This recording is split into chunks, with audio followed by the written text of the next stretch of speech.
morning, gardening friends. It's now just past 9 o'clock on Wednesday, and I've been thinking about it and trying to come up with a plan because I'm looking at this microtom right here, and I'm thinking it needs to be transplanted. It needs a bigger pot to grow in and a more permanent place to be. I had a couple of things I was trying to think through in terms of how to do it, and I think I've come up with a plan. So let's take a look at that plan and let's do the actual transplant. Okay, so there are 4 pieces to the plan here. I have these white pots which I bought, which I think look really nice, and I was going to put a whole line of white pots and I was going to put the plants in there, but the thing I've been kind of worried about, and maybe I can sort of bring the microtom into the picture here. I don't know how well it's going to show, but the water that I've been putting in, basically it's not draining out, so it becomes a question of, are the roots going to rot? And I wanted to make sure I had the ability to do some drainage. So originally it was just going to be the white pot, and then I was thinking about it, and I had spotted these, which are actually made of bamboo, interestingly enough. If you look at the bottom, you can see there's no holes, but if you look really carefully, and if it's coming through on the video, you can see where there are actual knockouts where I can actually make holes. Hopefully that'll show it to you there.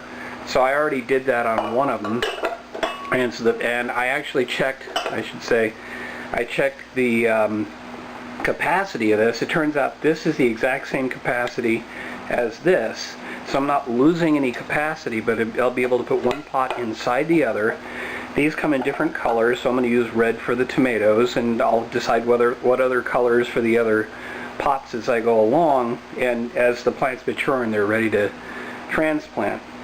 But that's really the idea. I'm going to knock out the holes. I've already done that on one, and then I'm going to use this string. This is actual cotton twine. All of this I got at the dollar store, and I'm going to use the string to do the same thing as I have in my planter for the tree. So let's start assembly. I almost forgot to mention, I also bought these little clear plastic trays because I figure the clear is not going to interfere with the color scheme running along my countertop, but they're not even really going to be there very often. The idea is I have these pots, and now if you look at this one, you can see I've actually knocked out the holes, and I'm going to run this string through and have it sitting in here. But when I'm afraid that maybe I've got too much water, I can always pick this up and out and take a look in there to see if there's water in the bottom. If there's too much water, I can just take this out and lay it down on here to let it drain out. So I've cut off a piece of the string, and all I'm going to do, since this is thinner than the almost rope-like stuff that I had in the other planter, I'm just going to double it over and then double it over again, and that'll make something reasonably thick that I can then thread through here. Okay folks, well, it's not quite so pretty, but I now have 2 sets of the rope that I showed you, and I got them threaded through. It's a little tricky trying to do the threading, and especially if it's not one solid piece, it's folded over, it's a little harder to do. But I got that done. Now it's time to transplant. Okay, so the first part of that is I put a little bit of the starter mix that I've been using in the bottom of this pot, and to get it to the point where the level inside the existing pot is the same. So then I can pull it out, put it in, and then fill around it.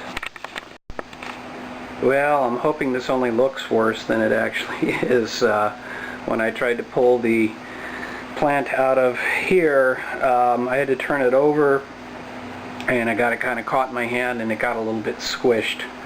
So it's not standing upright anymore, but hopefully I'll give it some water, it'll rejuvenate, and it'll kind of bounce back. I'm hoping I haven't actually bent the stem beyond repair. That would be sad after watching it grow like that. But that's always a risk you take when you do a transplant. So we'll clean up, we'll give it some water, and we'll see what happens. Good morning, gardening friends. It's now Thursday morning, and yesterday I was a little concerned after the transplant that my microtom, which is ironically about the largest plant I've got here, that it had been crushed and it wouldn't bounce back. Well, it looks like it's actually bounced back, so I guess it wasn't crushed too badly. Plus, I do know that tomatoes will put out new roots, will grow new stalks if they have to, just to survive. At least it's got leaves to absorb some energy and continue to grow. So if it is indeed damaged, which it doesn't look like it is, but if it is damaged, those leaves should help give it the energy to grow another stalk. So it'll tell me itself whether or not I really hurt it. That's it for today. Good morning, gardening friends. It's now actually Tuesday. I'm a little late running on finishing up this video.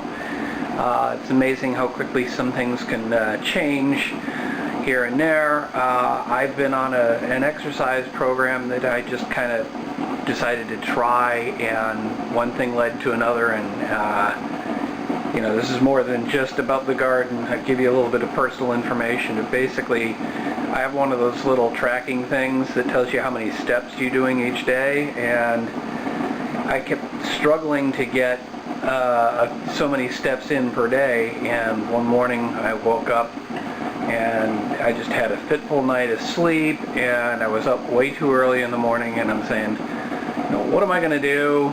It's going to be a crazy day. I'm going to be tired all day. And then I just said, you know what? I've been saying to myself I should probably try this. So I went out walking one morning before the sun came up, and that led to me doing it every morning now for the last couple of weeks, which has actually been quite beneficial. I get in a lot of the steps for the day, and then I can come back home and I can get to work, and I can put in a full day of work, and it kind of pre-exhausts you at the beginning of the day, but it also kind of gives you a charge at the same time. So I end up managing to get more work done during the day, which completely surprised me. But anyway, I've given away the two bell pepper plants that I had, which weren't really showing much progress. And I've had a couple of things kind of die off on me, which I'm not sure what happened.